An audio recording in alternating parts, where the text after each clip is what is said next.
Hey, what's up everybody? Mr. Better here. Today we're taking a look at the compound miter saw, AKA the chop saw. All right. One of the staples in the construction carpentry industry for processing a variety of materials, construction materials, mainly all different types of dimensional lumber. All right. Composites, something like a piece of Trex decking or composite decking. It's a combination of plastics and wood fibers. And then also full plastics here, which is called PVC board. That's 100% plastic. It's a cellular plastic, which can also be processed on the compound miter saw or chop saw. We're going to start off by taking a look at a couple of the different parts and features, and then we're going to go through processing some material the correct way and the safest way to do it. So to start off, if you take a look, this saw is locked down in position. Anytime it's not in use, it should always be locked down through its table. All right, so to unlock it, I need to just push the handle down a little bit until it stops, and then back on the left side here is a little set pin that unlocks the entire arm of the saw. So I'm going to pull the pin and then slowly raise it up. Okay, I never want to let it fly up like that because we run the risk of damaging the saw. All right, breaking the blade guard, breaking the mechanism in the back, the spring. Okay, we want to make sure once it's locked, push down to unlock, we braze it up slowly. Notice the blade guard comes up with the saw. All right, it should always do that. If it does not, something is wrong with the guard. We should never use the saw. You need to let me know and we'll take care of troubleshooting and fixing it. Okay. Couple key features. Just about every piece of equipment in the shop that we use has a table. This is no different. There's a table down here. This vertical area, these actually move left and right depending on the size and material. Okay, and even the height. That's called the fence. All right, in the front here, there's a big lever. And then a push lever at the bottom. This allows me to pivot this saw left to right to create different angled or mitered cuts. And down on the front of the table here where it pivots, there's all different increments of degrees for various degree cuts depending on the application that you're using this machine for. Okay. Another thing to note, along with being a miter saw, which means I could turn the blade all the way up to 50 degrees left or right miter, but I can also do what we call a compound miter. And if I unlock the back of the saw here, I can actually tilt the blade in two different directions. All right, so I could tilt the blade from a vertical standpoint. I can also turn the table from a horizontal standpoint for a different degree. And this is what we would call a compound miter cut. I can be at a certain degree moving the table, and then a certain degree with the angle of the head or the blade of the saw to create a compound mitered cut. Right. For the majority of applications in class, across different levels of, different sections of our construction series, the majority of the time we're using this in the miter situation, not really a compound. Okay, so first off, we're going to take a look at a 2x4. This is actually a piece of cedar. It's a dimensional lumber, right? Structural lumber. If we take a look and we notice the grain pattern in this, right? When we're cutting material on the compound miter saw or chop saw, we're always doing what we call a cross cut. So we're cutting across the grain. We're not putting a piece of material down in this direction and making a cut. We call that a rip cut. There's another specific piece of tooling and machinery for that. Okay. So to make a simple cut, I put this down on the table. Using my left hand, I'm going to support the material on the table, then apply a little bit of pressure up towards the fence. I never want to cross hands and try to operate this. That's a 100% safety hazard, right? So I have it pressure down, pressure up against the fence. I'm going to start the machine by pulling the trigger while it's up top.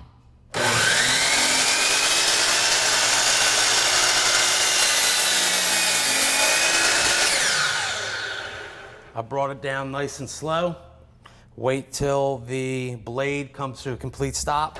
I can lift the blade back up, and now I just took these two pieces off the table with a nice, clean, straight, even cut. Okay. The reason why I want to go nice and slow and even is to avoid, number one, splintering the wood. Number two, going too fast puts too much stress on the blade. You can break the blade. You can also have a blowout with material going too fast and it flies all over the place, and that is not a safe situation.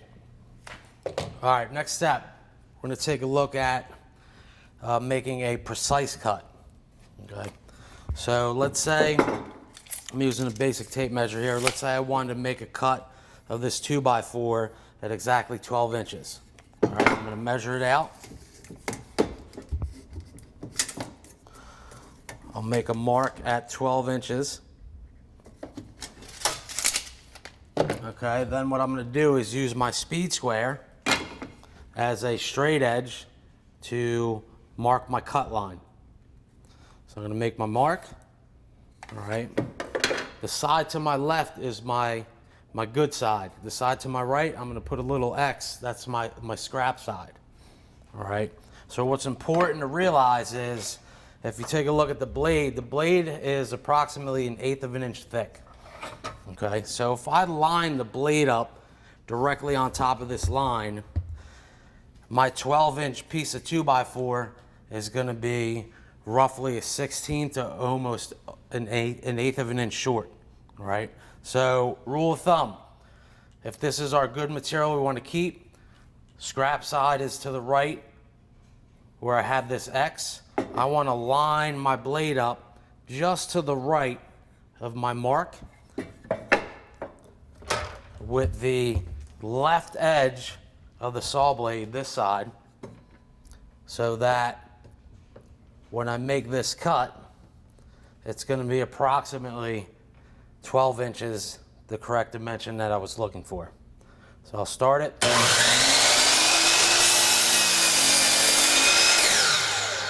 Make the cut, let it stop, bring it back up nice and slow. Now if I take another measurement here and we take a look, right, we're at 12 inches. Straight cross-cut basics. Now we're going to take a look at doing a couple mitered cuts. Right? What's a mitered cut? It's an angled cut. We have a variety of angles, all the way from 1 degree to 50 degrees. Our most common mitered cut is what we call the 45-degree miter, either left or right side. What do we do mitered cuts for? We could do mitered cuts for any type of trim work in the house. Let's say base trim, that's a trim you're going to see at the bottom of a wall, or casing, there's trim that goes around doorways. And you could also have trim up at the top of the ceiling that meets the wall, which is called crown molding. Those cuts come together at a 45-degree angle at the corner, right, to make a nice tight miter joint. Okay, so what I would do is I can even take my speed square, because this gives me a 45-degree angle, and I could just draw, just for demonstration purposes. Okay, here's a 45-degree mark here. All right, I'm going to put this up against the fence. I could turn this either left, which I don't want to, because this mitered angle is going towards the right. All right, if this was my 45 here, and I try to make this cut, that's the wrong direction. All right, so I want to go 45 to the right, and you'll see down on the gauge, and you can actually hear a little click. I'll lock the table down, okay? And just like when I made the straight cross cut for an exact 12-inch dimension, I want to cut to the right side, the waist side of my miter. And I'm going to line it up, push down on the table, light pressure up against the fence, start the saw.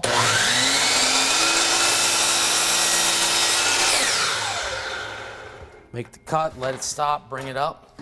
Now I got a nice 45-degree angle here, and then the opposite piece is also 45, which gives me a nice 90-degree corner every time. Done using in the miter situation, I'm gonna unlock it, bring it back to 0 till it clicks, and lock the table down, okay? A couple other materials I mentioned earlier are PVC board. This is 100% plastic.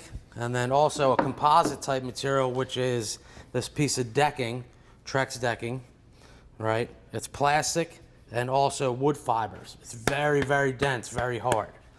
All right, so it's important that when you're making these cuts with these composite and plastic materials that you go a little bit slower than normal, because you don't want to burn the material up and create jagged, burnt edges. Because it's plastic, the blade's creating a lot of friction and heat, and you're not gonna get a nice, smooth, clean cut.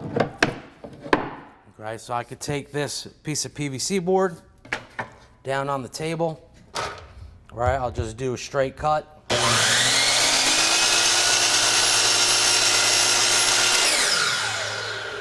A little bit slower, okay? Now if I take a look at the edge here, perfectly clean, nice smooth finish here, because I gradually brought the blade down nice and slow, evenly. Okay. Piece of composite decking, super hard. All right, I gotta go even slower. Line this up, down on the table, light pressure against the table and the fence.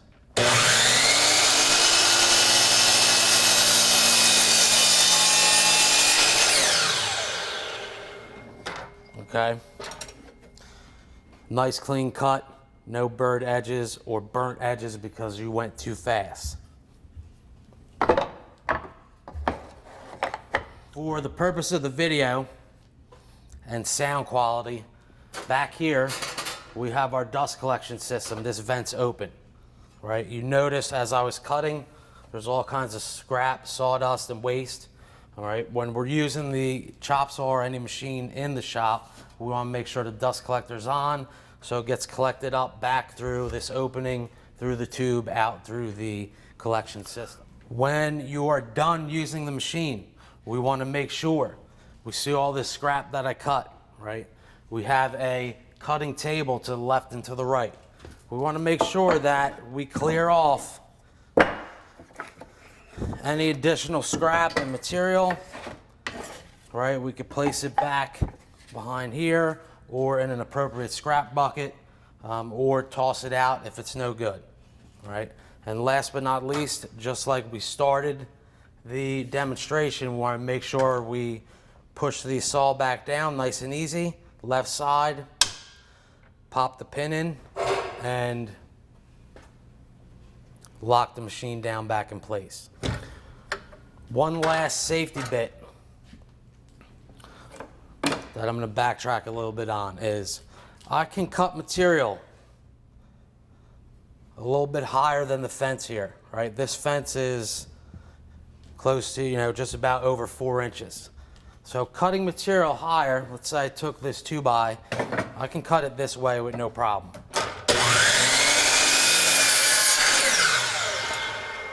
All right, I can cut a piece like this composite that's a little bit higher than the fence, which is totally fine. All right.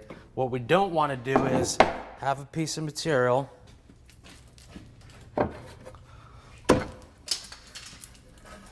that we put up against the fence and we're in this kind of situation. Huge problem. I cannot operate the saw safely.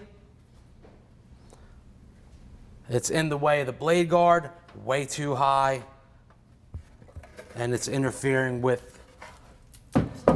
the safety of the machine. So our rule of thumb is that we don't ever want to cut material that's higher than the blade guard so that it prevents you from operating the saw in the correct manner.